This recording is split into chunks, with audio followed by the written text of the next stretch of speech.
शिव महापुराण की कथा कहती है, भगवान शंकर का अनुमोदन कहता है कि आपकी जो भक्ति है, भगवान धन से, संपदा से या सत्ता से या वैभव से या दौलत से भगवान कभी नहीं रीझता। अगर भगवान को चाहिए तो तुम्हारा केवल निर्मल मन चाहिए, भगवान को और कुछ भी नहीं चाहिए, तुम्हारा केवल मन। उसके सिवाय भगवान तुम्हारे वैभव से, तुम्हारे पास में कितनी गाड़ी है, कितना बंगला है, कितना धन है, कितना वैभव है, कितनी सत्ता है, कितनी दौलत है, भगवान को उससे कोई मतलब नहीं। भगवान को अगर मतलब है तो केवल तुम्हारे मन से मतलब है। शबरी अम्बा के दरवाजे पर भगवान गए, क्या दिया शबरी अम्बा ने? भगवान को क्या प्रदान करा शबरी अम्बा ने? केवल एक झूठे बेर, और झूठे बेर के सिवा भगवान कुछ ले भी नहीं रहा है। अब तुम शंकर जी को क्या देते हो? अगर शबरी अम्बा ने भगवान राम को झूठा बेर दिया है तो आपने कौन सा अच्छी चीज दी थी भगवान को? जल दिया, वो मछली का झूठा था। दूध दिया, वो बछड़े का झूठा था। फूल दिया, वो भौरे का झूठा था। मिठाई बना कर दी, वो चींटी की झूठी थी। तुमने दिया क्या? और ये मनुष्य का शरीर दिया भगवान के चरणों में, ये भी तो झूठा है। फोन पे तो तुरंत कह देता है, माँ तो तारे बिना एक बिना नहीं रहूं, एक मिनट नहीं रहूं, तेरी तो मुझे बहुत याद आए। और भगवान के पास जाए कि तुम्हारे बिना मेरा कोई नहीं है। भगवान के रेंदे रे झूठेला। भगवान भी कहते काहे को झूठ बोले? अभी फोन पे बोल रहा था, मेरे को थारी याद आ रही, तेरे बिना एक मिनट नहीं रह सकता, तू तुम्हारे हृदय में बसी ने, तू तुम्हारा चित्त वृत्ति में बसी। और मंदिर पहुंचा ने अगरबत्ती लगाते लगाते बोला, तन मन धन सब कुछ तेरा।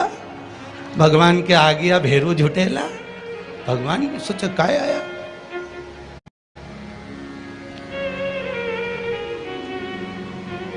अगर शबरी अम्बा ने झूठा बेर दिया है तो हमने कौन सी अच्छी चीज भगवान को दे दी है?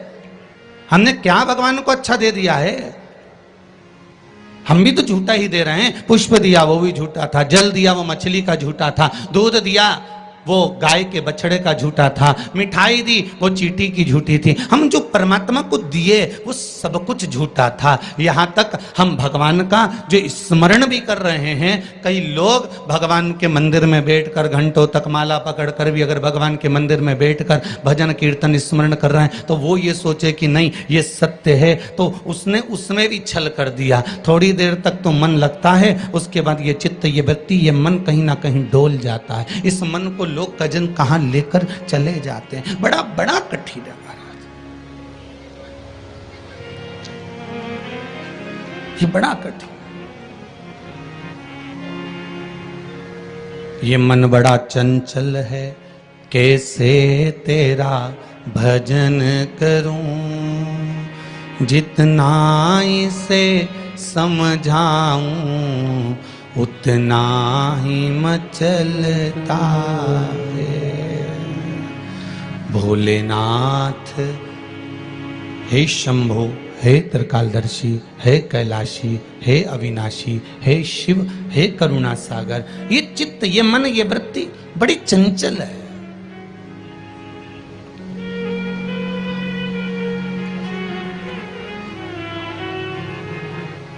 अगर ये मन, ये चित्त, ये वृत्ति थोड़ी भी परमात्मा में लग गई तो जीवन की सार्थकता हो गई।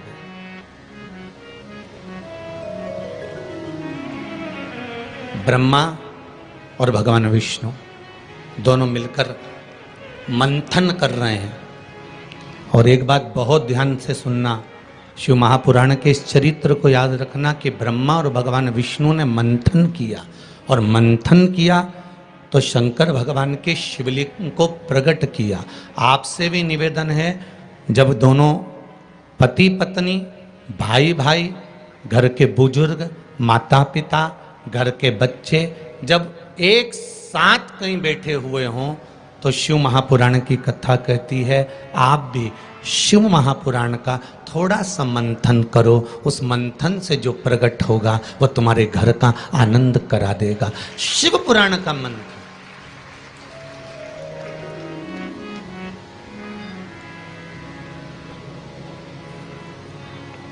थोड़ी देर अपने माता पिता के पास में जाकर बैठा करो, थोड़ी देर जब घर से जाते हो तो अपने घर में जो मंदिर है, अपने घर में जो देवालय है, अपने घर में जो शिव जी हैं, अपने घर में जो राम जी हैं, अपने घर में जो ठाकुर जी हैं, अपने घर में जो कृष्ण हैं, अपने घर में जो देवता विराजमान हैं, आप उनके पास जाकर बैठकर फिर अपने गंतव्य की ओर अपने कार्य के लिए जाइए। और शाम को जब आओ तो पत्नी और बच्चों से, परिवार से बाद में मिलो। सबसे पहले अगर दुकान की चाबी भी लेकर आए हो, थोड़ा सा धन भी लेकर आए हो, थोड़ा सा सामान भी लेकर आए हो, थोड़ा सा व्यापार का कुछ चीज भी आप लेकर आए हो, तो सबसे पहले जाकर भगवान के मंदिर में जो आपके घर में है उसके पास में बैठकर उसको बताया करो, आज मैंने व्यापार करा उसमें यह लाभ हुआ, आज मैंने व्यापार करा उसमें यह हानि हुई, और आपकी कृपा से आज मैंने दुकान व्यापार व्यवसाय आज का पूरा करा। हे देवाधिदेव महादेव, हे मेरे ठाकुर, हे मेरे कृष्ण, हे मेरे राम, आज भगवान की कृपा, आपकी कृपा बहुत बनी रही और मेरा सब कार्य सफल हुआ। बाबा को प्रणाम करो, नमन करो और फिर अपने माता पिता, परिवार, कुटुंब, कबीला जिससे मिलना है मिलो, फिर मिलो।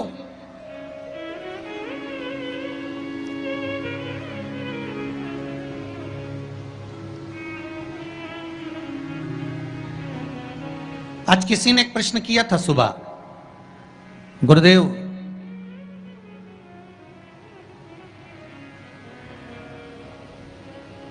अगर भगवान के मंदिर जाना है हमको और शरीर में अगर कष्ट है, शरीर में अगर रोग है, शरीर में अगर बीमारी है, शरीर में अगर दुख है, शरीर में अगर कष्ट है, तो क्या नहाना जरूरी है?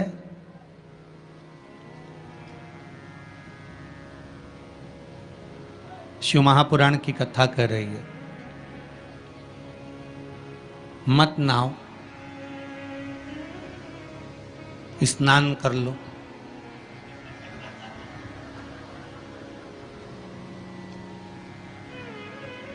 मत नहाओ, स्नान कर लो। नहाने में और स्नान में जमीन और आसमान का अंतर है। बाथरूम में गए, साबुन लगाया, शैम्पू लगाया और ये सब लगाने के बाद में तुमने जो तुम्हारे ऊपर पानी उंडेला, इसको नहाना कहते हैं। ठीक है? जो तुमने साबुन लगाया, शैम्पू लगाया, पानी डाला, उसको नहाना कहते हैं। और मंदिर में गए अर्थात आप बाथरूम में ना जाकर भी सवेरे से उठे और उसकी भक्ति में लीन होकर दिल से उसको याद कर कर और मान लो मुंह धोकर भी भगवान के दरवाजे तक पहुंच गए तो उसको स्नान कहा जाता है। कर लिया ना बहुत।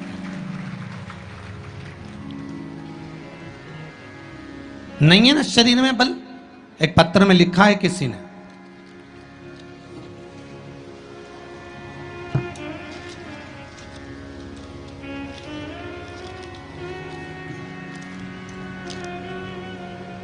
मैं बदनावर धार के पास बालोदा में रहती हूँ। मेरा नाम शांतिबाई कुमावत है। कहीं बैठी हो तो खड़ी हो जाएं। आप ही हैं? दोनों हाथ हिला दो एक बार। मेरा नाम शांतिबाई कुमावत है। गुरुदेव,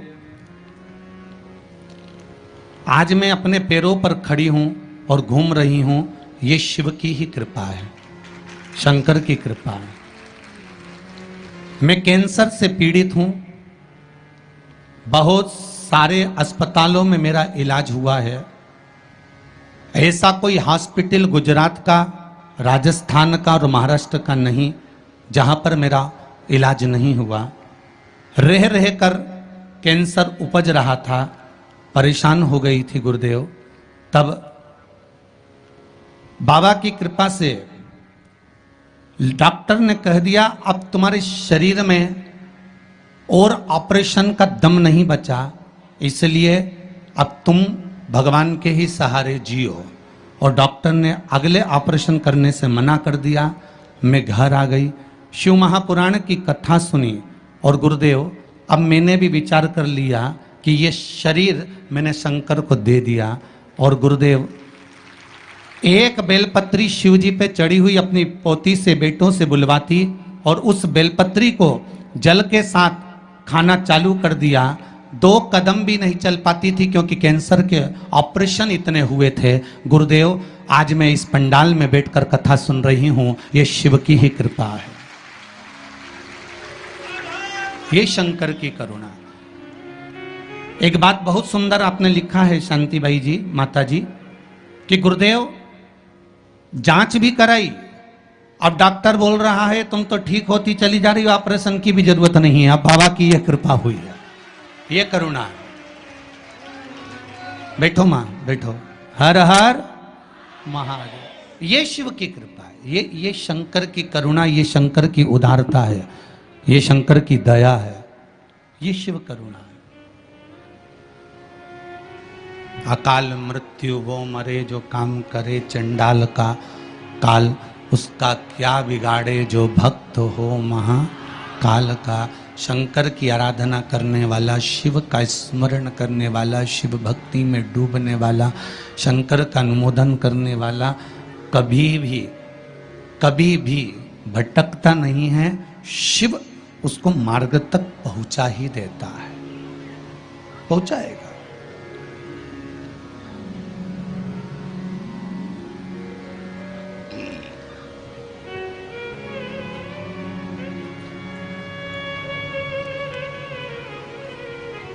जितना शरीर का वजन है, बहुत ध्यान दीजिएगा जरा। बैसाख शिवरात्रि शिव महापुराण की कथा मिली है आपको सुनने के लिए, और बैसाख शिवरात्रि शिव महापुराण की कथा यदि आप लोग श्रवण कर रहे हैं, चाहे आस्था चैनल के माध्यम से सुन रहे हो, चाहे फेसबुक यूट्यूब के माध्यम से सुन रहे हो, चाहे इस पावन पंडाल में बैठकर सुन रहे हो, अगर श्रवण कर रहे हो तो ध्यान रखना, जितना शरीर का वजन है,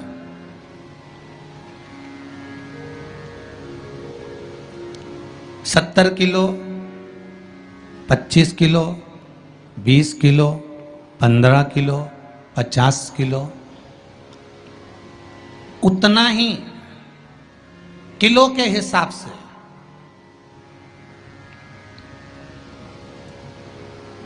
10 किलो है तो ये मन में भाव लगा लेना कि मुझे दिन भर में 10 बार भगवान को धन्यवाद देना है कि तूने ये शरीर दिया, चित्त वृत्ति दी, ये मन दिया, ये बुद्धि दी, ये पूरा जीवन मुझे दिया, ये आपकी कृपा से मिला है, आपको समर्पित है और आप ही को दे रहा हूँ। 10 किलो के हो तो 10 बार आप भगवान को धन्यवाद दीजिए, 20 किलो के हो तो 20 बार धन्यवाद दीजिए, 80 किलो के हो तो 80 बार धन्यवाद दीजिए, 90 किलो के हो तो 90 बार धन्यवाद दीजिए कि ये आपकी कृपा से मुझे प्राप्त हुआ है, कोई दूसरा देने वाला नहीं है मुझको, केवल आप दे रहे हो, उसके सिवाय कुछ नहीं मिला।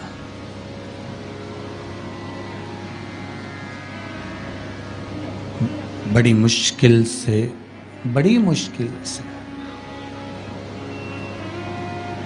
उसने कृपा कर कर यहां भेजा है अपने को, बड़ी मुश्किल से भेजा। शंभो शरणे पड़ी मांगू घड़ी रे घड़ी, दुख काटो दया करी ने दर्शन। भगवान से प्रार्थना करते रहो, निवेदन करते रहो, उसके चरणों में जाकर धूप लगाते रहो, उसको नमन करते रहो, उससे विनती बार बार करते रहो कि तेरे बल पर जी रहा हूँ, तेरी कृपा से जी रहा हूँ, तेरी करुणा से जी रहा हूँ, उसके सिवा कुछ भी नहीं है महाराज। भगवान विष्णु और भगवान ब्रह्मा ने मंथन किया और भगवान विष्णु और भगवान ब्रह्मा जब मंथन करे तो उस मंथन में शिवलिंग प्रकट हुआ।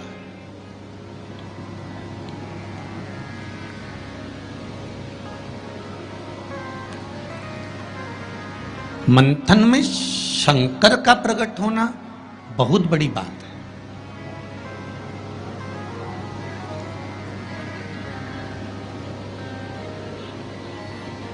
जैसे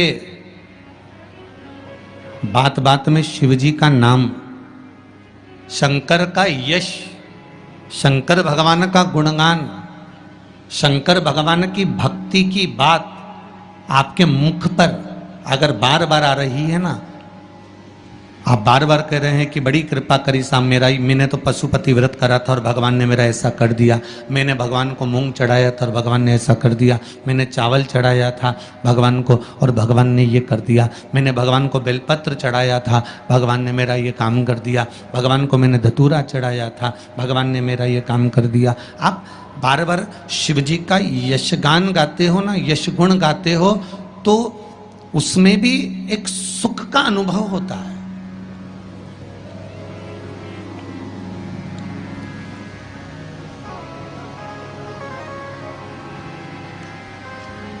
आपके यश गुण गाने में भी करके देखना। साथ से निवेदन है,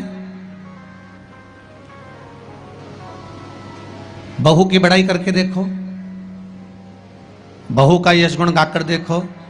कितनी भी बुरी बहू हो, कितना भी अपशब्द कहती हो, कितना भी ताना देती हो, कितनी भी गाली देती हो, कितना भी आड़ा टेढ़ा बोलती हो, भले तुम्हें संभालती हो ना संभालती हो, तुम्हारा सम्मान करती हो ना करती हो, तुम्हारा आदर करती हो ना करती हो, उसके बाद भी तुम 4 लोगों से अपनी बहू की बड़ाई कर कर देखना,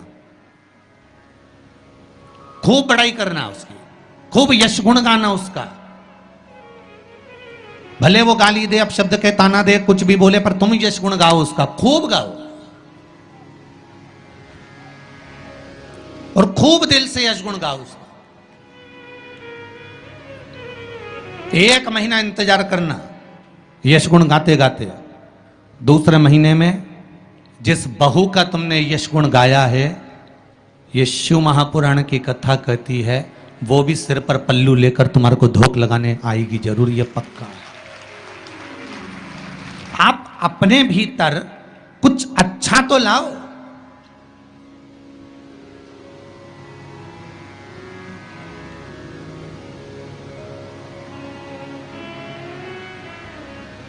कुछ अच्छा ढूंढने का प्रयास तो करो।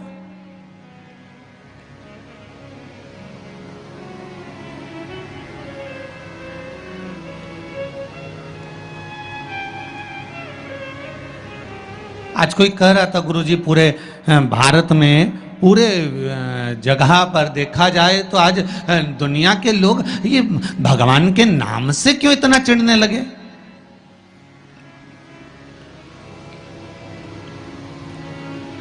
भगवान के नाम से, राम नाम से, शिव नाम से, कृष्ण नाम से, ये दूसरे लोग आखिर चिढ़ते क्यों? तो हमने कहा सीधी सीधी बात है कि रामचरितमानस में भी वर्णन आया कि जब जब रामचरितमानस में जब जब राम जी की सेना के लोग जय जय श्री राम चिल्लाते थे, तब तब जितने राक्षस थे वो सब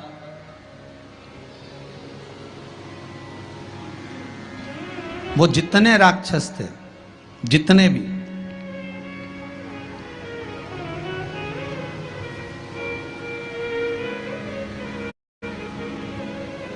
राम सेना के दल के लोग जब जब श्री राम चिल्लाते थे, जितने भी राक्षस थे वो सब भिनक जाते थे, सब भिनकते थे, सब गुस्सा करते थे, सब क्रोध करते थे। जब उस समय पर भगवान के नाम से राक्षस भिनक जाते थे, तो आज के समय के राक्षस भी तो जय जय श्री राम करने पे भिनकेंगे कि नहीं भिनकेंगे? जरा विचार तो करो।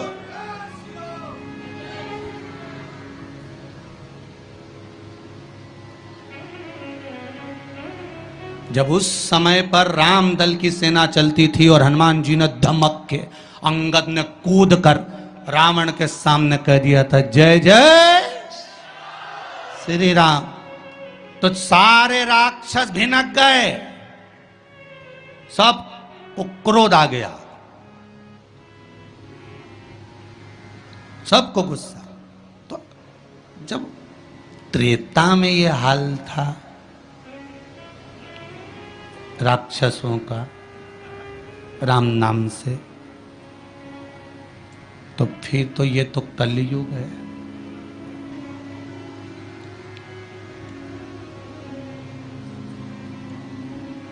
अब तुम राम बोलोगे तो थोड़ा सा तो भिनकट्टा छूटेगा ही इनके भीतर भी, थोड़ा थोड़ा तो आएगा। पर आग लगे बस्ती में, अपन रहो मस्ती में, जो ज्यादा भिनके नहीं तो उसको भिनकने दो। तुम तो जोरदार खजूर वाली चोटी बना के बिंदी लगा तैयार होके भगवान के मंदिर जाओ और न राम नाम गुण गाओ, शिव का स्मरण करो, लोटा भर के जल चढ़ाओ, शंकर का भगवान का भजन करो। शिव की भक्ति में जितने जितने लग सकते हो उतने लगो, कुछ नहीं बिगड़ेगा। एक लोटा पानी जो भगवान शंकर को समर्पित करता है, मरने के बाद तुम्हारी औलाद तुम्हारा किसी पवित्र नदी में तर्पण करे ना करे, तुम्हारा शिव को दिया हुआ जल तुम्हारे खाते में पहुंच जाता। आपने जो शंकर भगवान को एक लोटा जल दिया है, शिव जी को एक लोटा पानी चढ़ाया, शंकर भगवान को एक लोटा जल समर्पित करा है, शंकर भगवान को एक लोटा जल अगर आपने दिया है तो वो आपके खाते में पहुंचेगा जरूर, ये निश्चित है, पक्का है।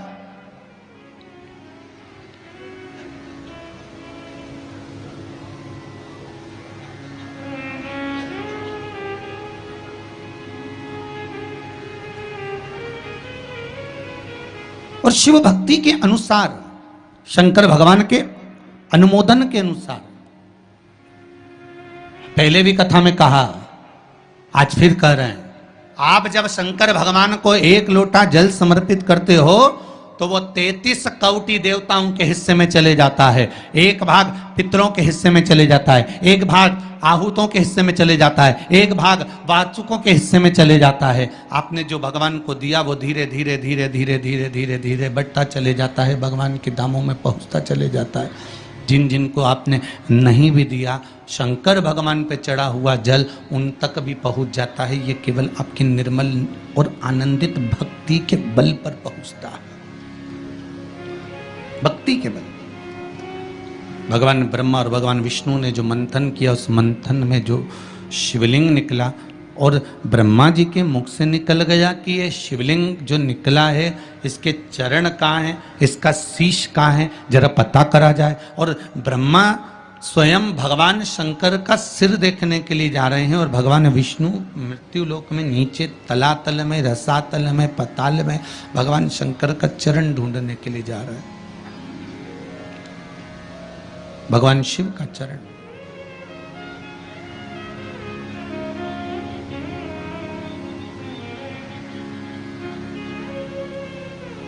गए दोनों, वो ऊपर गए, ये नीचे गए देखने के लिए।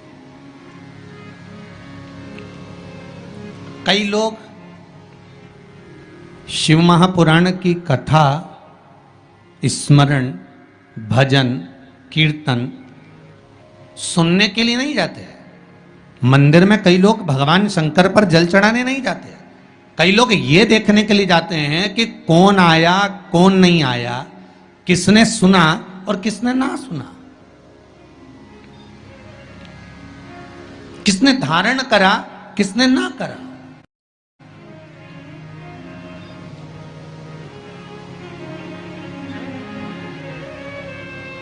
अब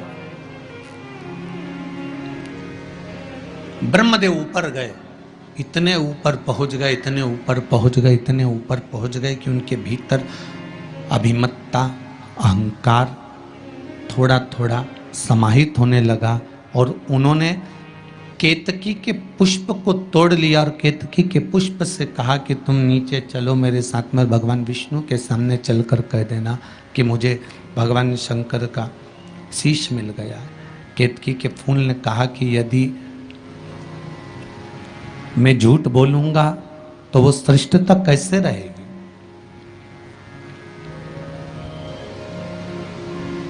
मेरे झूठ बोलने की श्रेष्ठता कैसे होगी?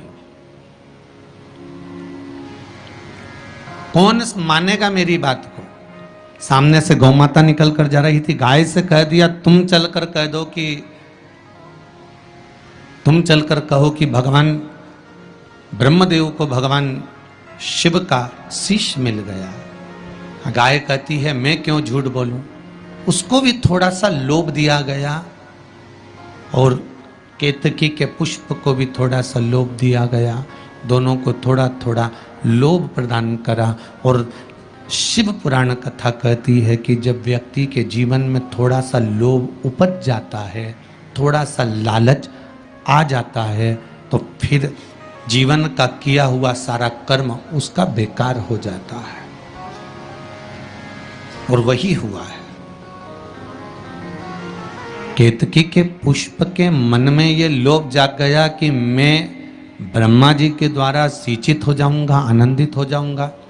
और गाय के मन में ये लोभ जाग गया कि ब्रह्मा जी कह रहे हैं कि सबसे पहली रोटी आपको प्रदान कर दूंगा, तो ये लोभ ही तो जागा। कोई भी चीज करो,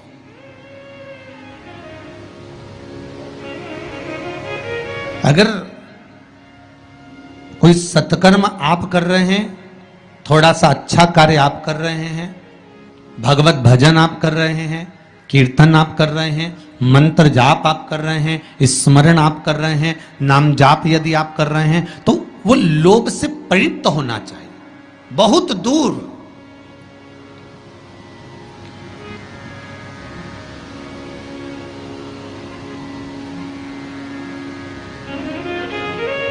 आपके भीतर वो उपजे ना।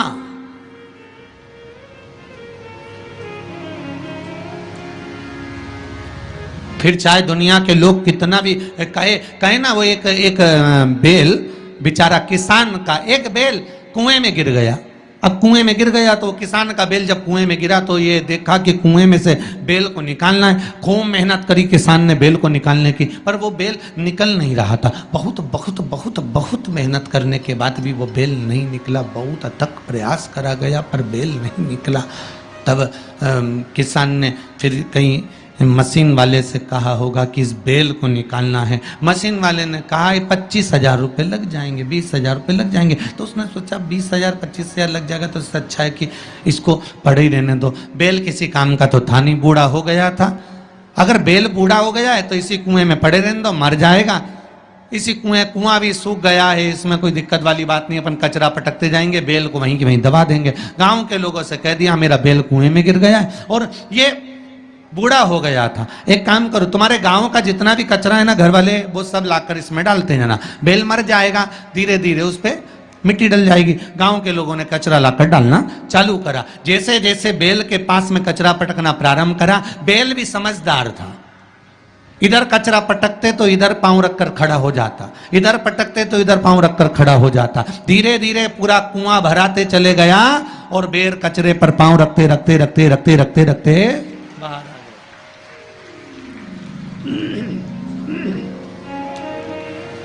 बेल कचरे पर पांव रखते रखते रखते रखते बाहर आ गया, ऊपर आ गया। और जब वो ऊपर आया, निकल कर बाहर भाग गया, निकल कर बाहर भागा। बेल से हमको एक सीख लेना चाहिए, हमको एक चीज सीख लेना चाहिए। बुराई करने वाले कितनी भी बुराई करेंगे, निंदा का कचरा, बुराई का कचरा कितना भी पटकेंगे, हमको केवल उस पर पांव रखकर निकल कर बाहर की ओर चले जाना है और हमारे जीवन को सार्थक बना लेना है। करे करे तो करे।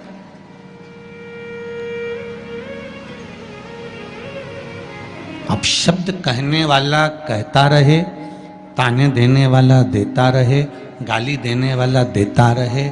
अपनी शिव भक्ति, अपना स्मरण, शंकर का अनुमोदन होता रहे, बस इसका ध्यान रखना। बैसाख के महीने में नवमी तिथि को माता जानकी का प्रागट्य हुआ है पृथ्वी से।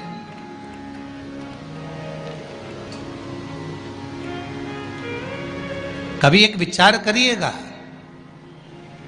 कि नरसिंह अवतार बैसाख के महीने में हुआ, कुर्मा अवतार बैसाख के महीने में हुआ, हयग्रीव अवतार बैसाख के महीने में हुआ, परशुराम अवतार बैसाख के महीने में हुआ, माता जानकी का अवतार बैसाख के महीने में हुआ। आखिर बैसाख के महीने में, माधव महीने में इतनी महत्वता क्यों?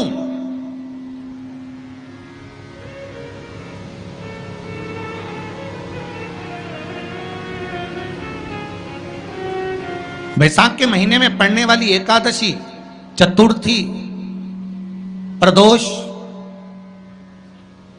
अमावस्या, पूर्णिमा, शिवरात्रि, ये सभी इतनी महत्वपूर्ण क्यों हो जाती है?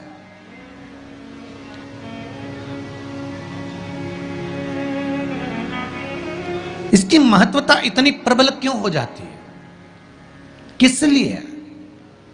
क्योंकि बैसाख का जो महीना पड़ता है, सूर्य की संपूर्ण तपन, सूर्य देव अपने पूर्ण तेज के साथ में, पूर्ण तेज के साथ में मृत्यु लोक के निवासियों पर, चाहे जलचर हो, थलचर हो, वायुचर हो, चाहे जो जीव हैं, उस पर जब किरण फेंकते हैं तो संसार का जो मनुष्य है उस पर जब ताप पड़ता है तो ताप पड़ने के कारण उसके मुख से भगवान का नाम निकल ही जाता है, स्मरण नाम निकल ही जाता है। जब उसके मुख से भगवान का नाम निकलता है तो वो भगवान की शरणागति खुद ग्रहण कर लेता है स्वयं।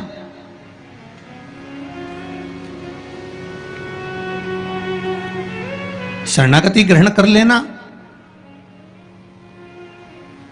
बैसाख की पोथी पढ़ते हो आप लोग? आप में से अगर कोई पढ़ता हो बैसाख महीने की पोथी, तो उसमें एक वर्णन आता है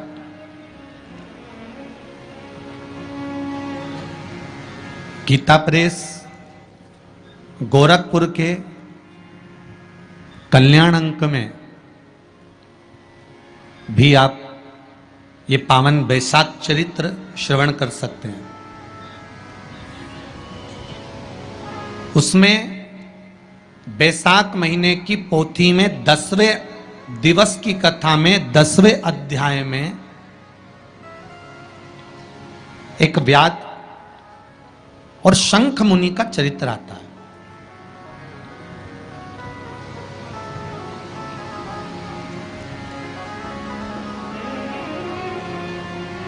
शंख मुनि एक बार निकलकर भगवान शंकर के मंदिर में जल समर्पित करने के लिए जा रहे थे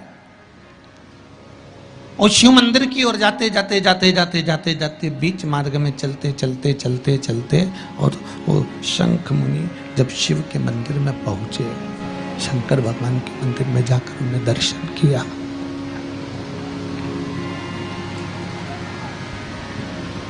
जल का पात्र उठाया और वो जल का पात्र उठाकर जब भगवान शिव को समर्पित कर रहे थे तो उसी समय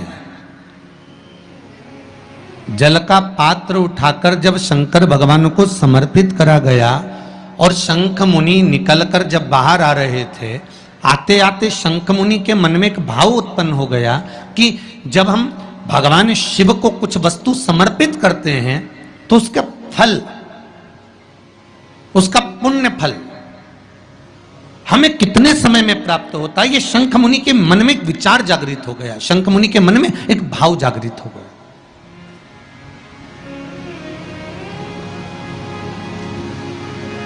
कई माताएं पशुपति व्रत करती हैं, कई ऐसी भी माताएं हैं जिन्होंने 2-3 बार पशुपति व्रत कर लिए होंगे।